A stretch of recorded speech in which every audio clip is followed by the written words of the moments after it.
How do you calculate mechanical advantage? Let's get into it. Before we get started, I want you to make sure you watch all the way through. Besides explaining how mechanical advantages work, I will also explain some of the dangers of using them and the two things that make up a good pulley system. At the end of the video, I'll tell you all about VRigger and how you can get a 10% discount. And right after that, I have a little quiz for you. Okay, on with the video. The reactions I got on the last video I posted on our basic Z-rig and efficiency and what happens if you put one carabiner into play showed me that we should step back a little bit and maybe start on a series on how mechanical advantage and pulley systems work. Because a lot of people got a few things wrong, even also in the different polls I've been posting in the last few months.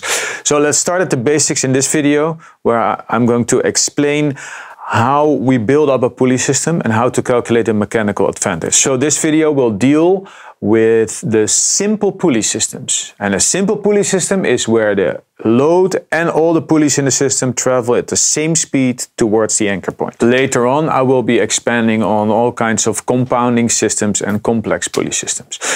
So let's get into it. I will treat this as you are my class and ask questions in between and stop a little bit so you can think about what's going on. So let's call this, we have a ceiling all the way through, and the load, we always know that the load is 100 kilos and we start pulling up. So if I am standing and I am pulling like, well, it's out of frame, but I'm pulling up like this, it's very hard to do. I need to lift 100 kilos like that. So we never do it in this way. We always add a change of direction. Well, not always, but usually. Now I can pull down and put my weight in it. So if I lift like this, without the change of direction, 100 kilos, if I add the change of direction, it's still 100 kilos. So that means that not necessarily if we put in more pulleys, our system is going to get a better mechanical advantage. Second setup. What happens if I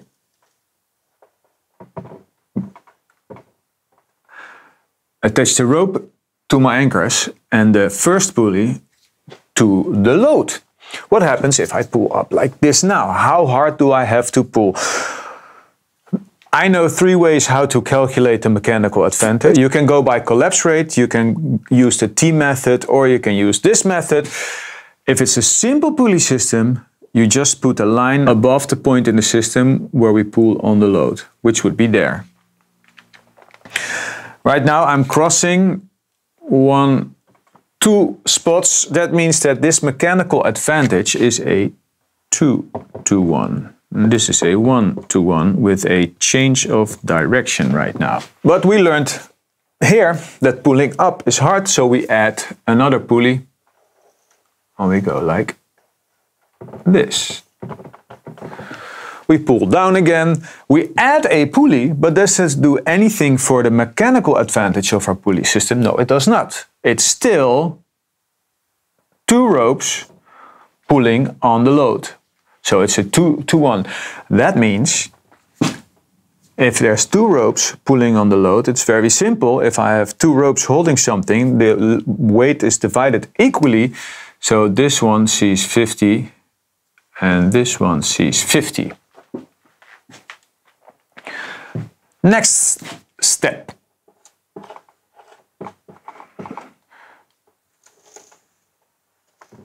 Now it's going to get a little bit more complicated, only a little. I attach to the load, go up through a pulley, come back down, pulley back on the load and pull up again. If I start pulling on this, we can all, I hope, envision that the load will move at the same rate as the pulleys.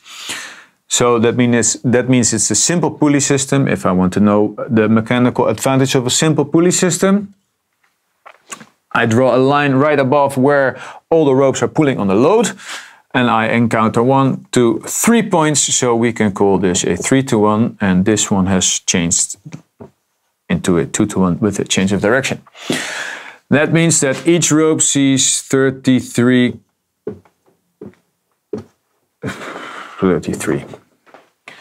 1/3 of the load.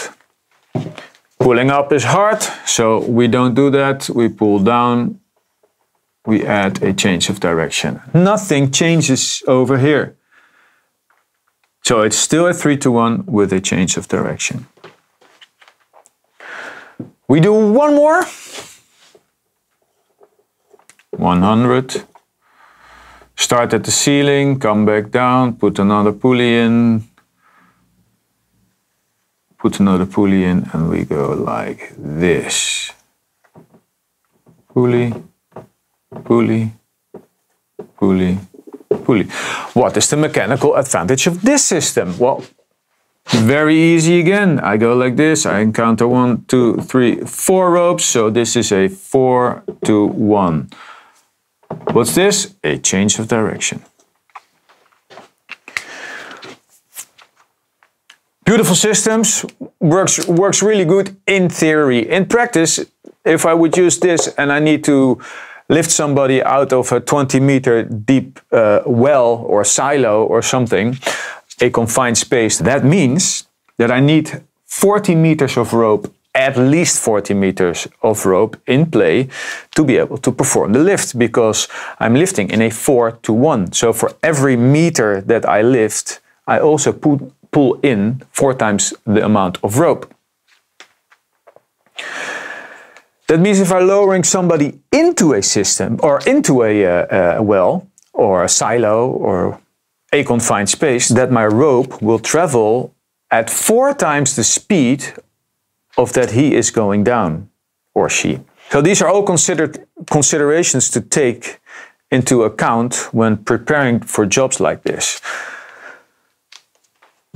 If we are outside and we use a system like this, and it might even be longer, it might even be like a 50-meter rope, and you use a 200-meter rope, and the load starts to spin, and you're not using any swivels and anything, and all these ropes twist around each other, then that adds so much friction, because the surface area of like 20 meters of rope twisted around each other, 4 ropes, that's a lot of friction. So this whole mechanical advantage, the 4-to-1, changes completely. So maybe it's better to use a different system where we do not need so much rope. So I will clean the board and I will show you how we can use less rope than in the 4-to-1 or the 3-to-1 or the 2-to-1. Ceiling. We have our load. We said attached to the load. I will just draw this one out again because it's a good example, and then we build from this. This is our 3-to-1 with the change of direction. Pulling that way. So we would need 30 meters of rope. The rope travels 3 times as fast as that the load is moving, so that can be really fast and burn hands and hurt. To change that, we have our load. The rope goes up, we get 1 pulley at the top, and from here everything changes. But before I tell you what is going to change, give the video a thumbs up, subscribe to the channel if you're not already subscribed, and hit that notification bell to always be notified of a new upload. If you want to support the channel, you can follow the link down in the description to the Patreon site, and you can become a member there. And if you become a level 1 patron, that basically means that if you sit down to watch this video and learn about pulley systems or whatever techniques I'm showing, you sit down with your cup of coffee and you buy me a cup of coffee. So what changes? Instead of putting this pulley on the load, I will take a rope clamp, could be anything, a rescue sender, a crawl, a basic, a hand extender, anything, just something that clamps onto the rope, or a prosik in some industries. And I will put my pulley on that, like this. So now I've actually created the same thing. Well, sort of. Hang on. Let's keep adding that change of direction as well. So I can still pull down. It doesn't do anything except make the direction of pull easier. So now I've connected this not to the load, but to the rope. Some people say, yeah, well, if I put draw a line across the ropes that are pulling on the load, I only cross one, so it's a one-to-one.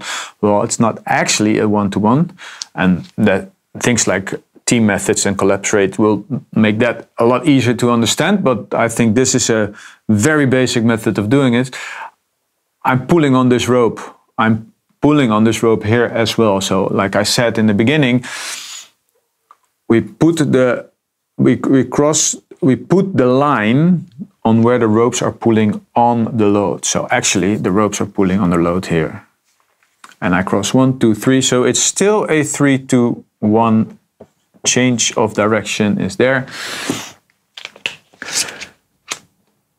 Using this method, it also means that for a 10-meter lift, that I would need 10 meters of rope. Well, discounting the fact that I need some nuts and some room to move. So let's say 12 meters of rope. If we go to a 100-meter lift, I still need like 102 meters of rope. And the first 2 pulls will be very small, but as the higher the rope gets, the higher the load gets, the more rope comes into play and the longer it takes between resets. So this is a simple pulley system and to give you a basic understanding of what happens in pulley systems. Now here we are only talking about the pulleys and the principles behind it. We're not talking about what happens in real life, because if I would let go in this, the load will drop down. So usually, often, we exchange this for something that can grab onto the rope. It could be a protraction, it could be adding a prosic, it could be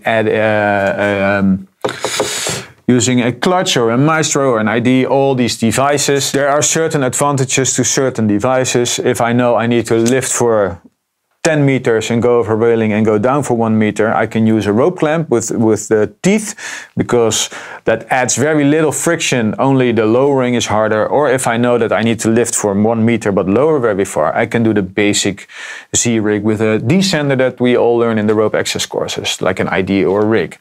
The rig adds a lot of friction, and I will get into that when we start to do the testing with the line scale and measuring how much friction there actually is generated in these devices and our actual mechanical advantage. So a good mechanical advantage or pulley system does 2 things. It makes it lighter, that's one, and it has some form of auto-blocking system in it. There are a few other things to take into consideration when thinking about this stuff, because if I would use this and start pulling with 3 or 4 people, it's very light. We can almost go hand over hand, well, depending on the load, of course. But because we're multiplying our input into the system, that means if this load would get stuck underneath a railing or a beam, or it's still connected somewhere, then we would multiply our force onto that system. So if this is a hurt person or an injured person, then we could actually hurt the person more. Within the system, with multiple people pulling on it, then we might actually overload components somewhere in the system. Maybe not into a 3-to-1, but when we start getting into the compound and the complexing systems, then these mechanical advantages can easily go up to 27-to-1 or 81-to-1, or what crazy numbers people think of. Which we do when we test this stuff, then at one point you suddenly tear off the sheath of a rope, because toothed senders as rope clamps might not be a good idea. I digress. The danger of a pulley system or a mechanical advantage is that that advantage can actually be a disadvantage when the load gets stuck. We can start to get to overload components or even the load in the system. Before the quiz, some really cool news. While I was editing this and making the VRigger files to support what I was drawing in the video, I thought maybe I can use all the reach I have been gaining these last few months and do something for you guys, all my subscribers and followers. So here's the story. I have been using VRigger since about 2015 and I like it a lot. In the past, I did have some problems with it, and Steve at VRigger was quick to respond to my emails and work on a solution. And that's the thing that I value a lot. Customer care is important and something that is lacking these days in a lot of companies. So with that in mind, I emailed Steve at VRigger with the question if we could work on some kind of discount deal. And he was up for that. So if you don't know about VRigger, let me tell you about it. With VRigger software, you can create any virtual rigging setup or image you want. You can export those images as JPEG, bitmap, TIFF, PNG, and with PNG with or without a background. Then you can use them in your work method statements, your risk assessments, your teaching materials, presentations, website, or like me, what I did in your video. If in the approximately 500 pieces of gear in the program, you cannot find the one you want, you can always create your own, like I did with the align scale, the LS3 image in this video and the video before this. A couple of the cool things that you can adjust are safety factors, weight, rope direction through the devices, friction, and efficiencies of most of the pieces. Then when your rigging is complete, you hit calculate forces, and VRigger does exactly that. It can even take angles into account as well and show you where you are exceeding your safety factors. So it's a great program to work out rigging situations. So if you're interested, check out VRigger through the link in the description or shoot me an email at connect@theropeaccesschannel.com. Make sure to have cookies enabled when you do it and mention track 10, all caps, at checkout. Check the description below for all the right link and codes and all the good stuff. All right, here's the quiz. I have a little quiz for you. I will draw out 3 different cases, and one will be a simple pulley system, and then we get into the 2 other systems. Load, ceiling, of course. Load goes up, goes down, goes up, goes down, goes up, goes down. Pulley, pulley, pulley.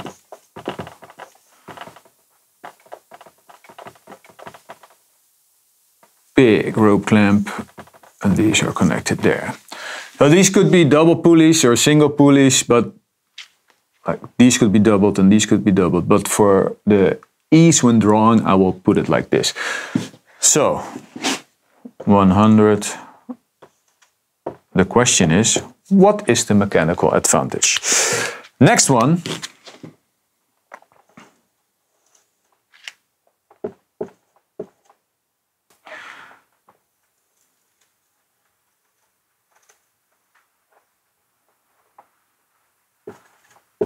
What if I'm pulling on a 2-to-1, decide, damn it, it's too heavy.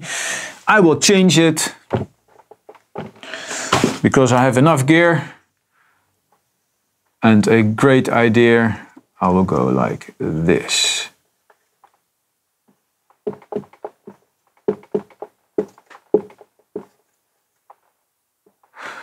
So I add a 3-to-1 to my 2-to-1. What is the mechanical advantage of this? Last one. I have my load. I'm pulling on my load. I get my 3-to, my Z-rig set up. And I find it's too heavy. I'm pulling up or down or whatever. I have one pulley left. I can put it here or whatever. So a very simple changeover to get more efficiency. Efficient.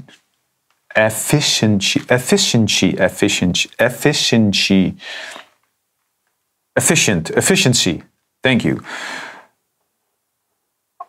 I take another rope clamp.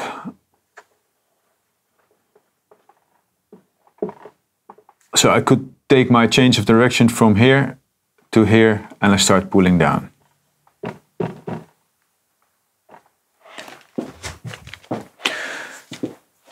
Three questions. Leave your answer in the bottom in the comments. We call this number A, B, C. Let me know what it is, and we'll see you in the next one. Stay connected.